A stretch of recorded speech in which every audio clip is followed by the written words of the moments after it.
Hello students, welcome back to the third class of Biotechnology Principle and Processes.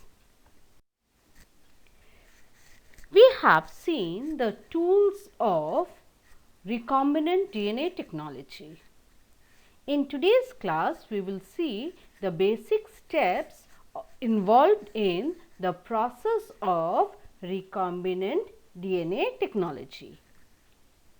So, we have by now seen that the process starts with isolating the genomic DNA, then fragmenting it with the help of restriction enzyme,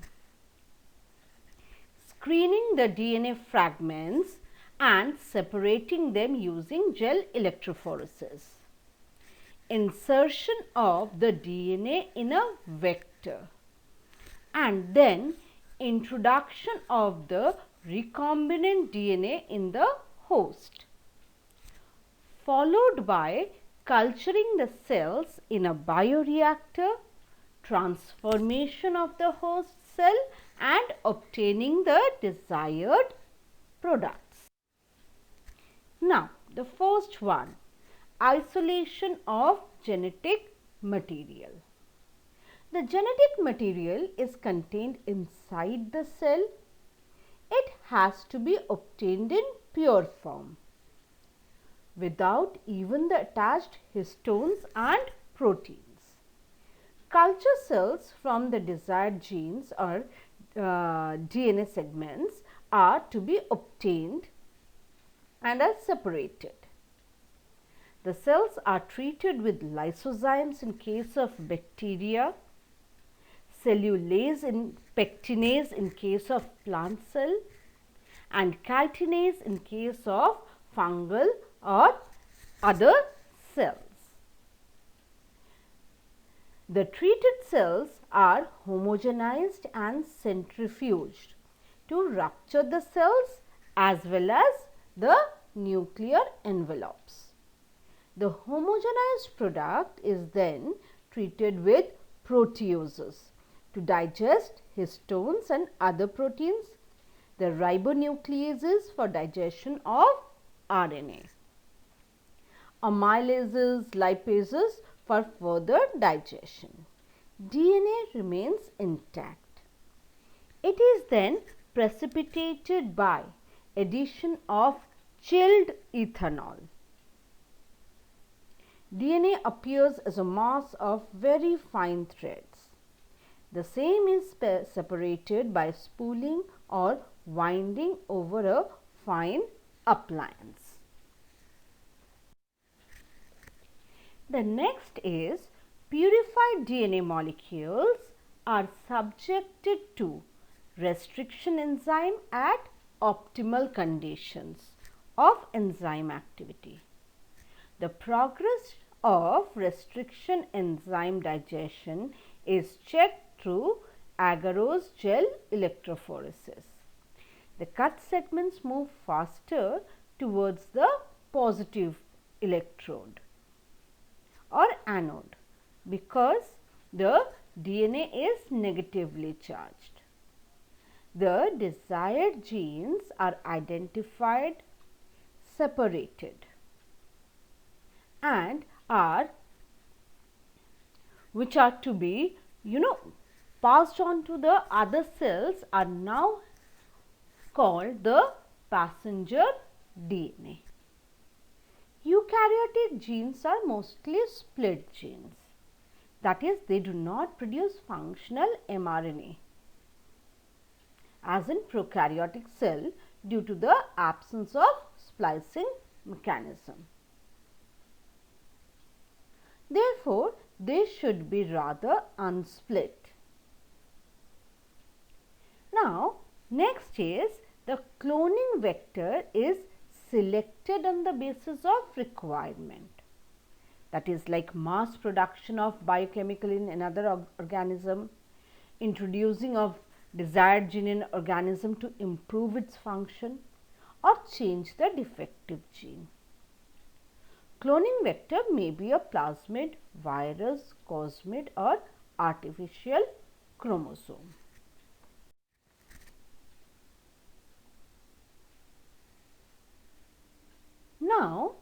the gene can be amplified or its number can be increased by using the PCR or polymerase chain reaction.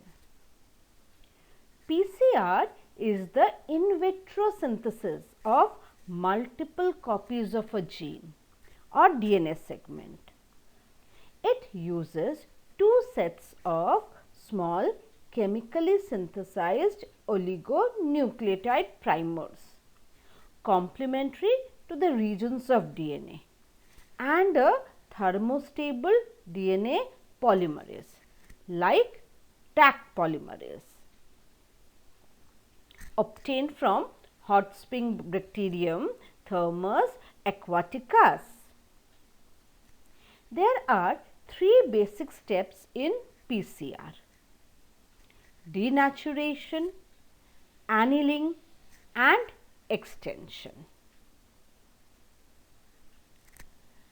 In denaturation, the target DNA is heated to about 94 degrees Celsius. It separates the two strands, which are now ready to act as template. In annealing, the oligonucleotide primers anneal or hybridize to each other or to the single-stranded DNA template at its 3' end. This step is performed at lower temperature. Now, the nucleoside triphosphate, magnesium and Taq polymerase are added. The optimum temperature required is 72 degrees Celsius. Taq polymerase synthesizes the DNA strands complementary to the template strand. The process is called extension. For starting the next cycle, DNA is again heated to 94 degrees Celsius for denaturation of newly synthesized DNA. This is followed by annealing and extension. Each cycle doubles the amount of DNA present previous to the cycle.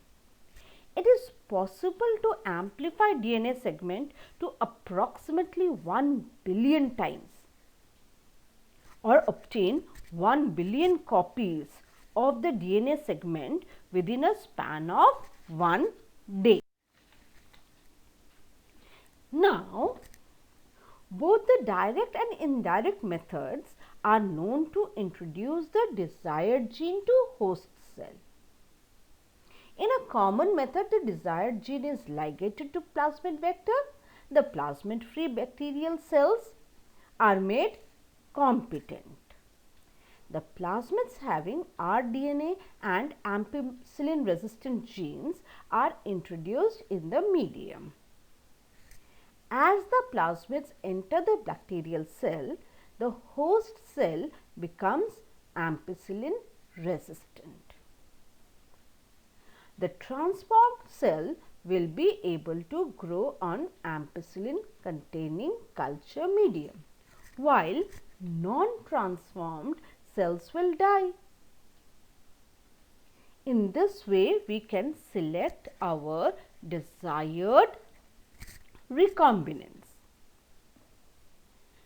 The next aim or the next process is obtaining the foreign gene product. See students, the major aim of recombinant DNA technology is to get or to produce a desired chemical or protein useful to humans. As it is produced through recombinant DNA technology inside heterogeneous host cell, the product is known as the recombinant protein or recombinant biochemical. Industrial harnessing of a biotechnology procedure passes through 3 steps: laboratory scale, pilot plant scale and manufacturing unit. The development from laboratory scale to manufacturing unit is known as scaling up. As you all know about the COVID vaccines, they are now produced in the laboratory, what will be done after the production of the COVID vaccine? They will be sent to the proper manufacturing unit, and this process is known as scaling up. The container in which the biochemical process is carried out by using living cells and their growth medium is called the bioreactor or biofermenter. It can use either batch culture or continuous culture system. In batch culture system, the transformed recombinant cell are allowed to grow in a large bioreactor till the maximal possible amount of biochemical has been formed. The bioreactor is emptied, cleaned and filled with culture medium and inoculum. In continuous culture medium, there is a regular drainage of medium and culture cells from one side and addition of fresh medium from the other side. Next is the downstreaming process. Downstreaming process is the recovery of product from the fully grown, genetically modified cell, its purification and preservation. It is carried out after the sampling report indicates the completion of biosynthetic phase and presence of optimum products in the cells.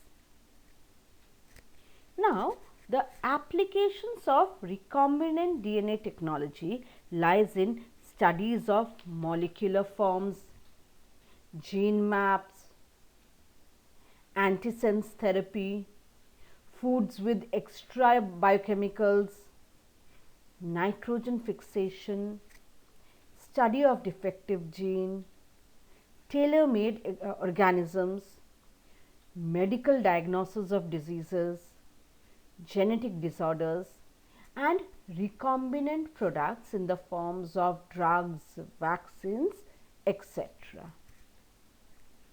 It is also used nowadays in gene therapy. That finishes off this particular chapter. Thank you.